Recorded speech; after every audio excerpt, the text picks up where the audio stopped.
les chantes de Côte d'Ivoire. Ce qui est sacré, on ne joue pas avec. Je préfère que vous preniez le titre de « Je suis artiste chrétien ». Quand tu vas finir le culte là, quand tu sors là, faut dire je suis un artiste chrétien. Tu t'es enlevé sous un jugement divin.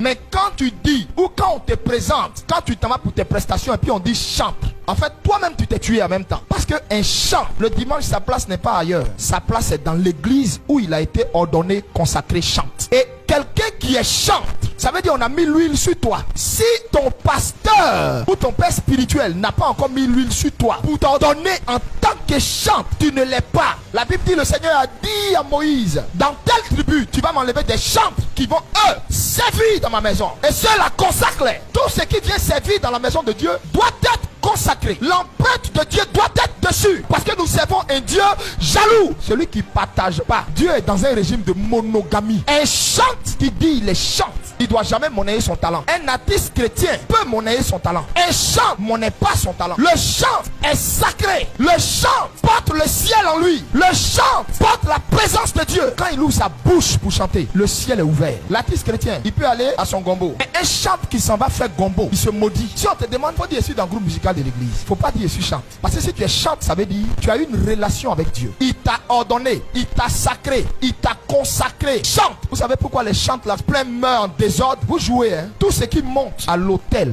pour aller servir est sacré. Ça ne se profane plus. Quand il cause avec toi, il n'y a pas de saleté qui sort de sa bouche. Pourquoi? Cette bouche est sacrée. À tout moment, Elohim peut l'appeler sous les drapeaux. Quand il ouvre sa bouche là, ça veut dire le chant qui est consacré, dont la bouche est sanctifiée, il n'a pas besoin de jeûner, de prier 10 ans pour que l'onction descende quand lui il ouvre la bouche. Ne confondez pas l'émotion qui se dégage quand vous chantez avec la présence de Dieu. Tu ne peux pas être chante et puis être pédé, et puis être une lesbienne, un violeur, et puis être un doigteur. Beaucoup parmi eux, leur doigt reste pas tranquille. Tu ne peux pas être chante et puis vivre dans l'adultère. Connais-tu ce que tu adores? Car les vrais adorateurs là, ils adorent le Père en esprit et en vérité. C'est-à-dire, on a les preuves tangibles de leur adoration. Il n'y a pas n'importe quoi sur leur témoignage. Il n'y a pas n'importe quoi sur leur vie. Et regardez, nos soi-disant chants 2.0 en Côte d'Ivoire avec des mèches qui descendent d'ici jusqu'à là. Elles n'ont de beauté que leur maquillage. Selon la Bible, le chante dans la maison du Seigneur, pas ailleurs. Et c'est là qu'il doit manger. Car il est dit, tout ouvrier mérite son salaire dans la maison du Seigneur. Un chante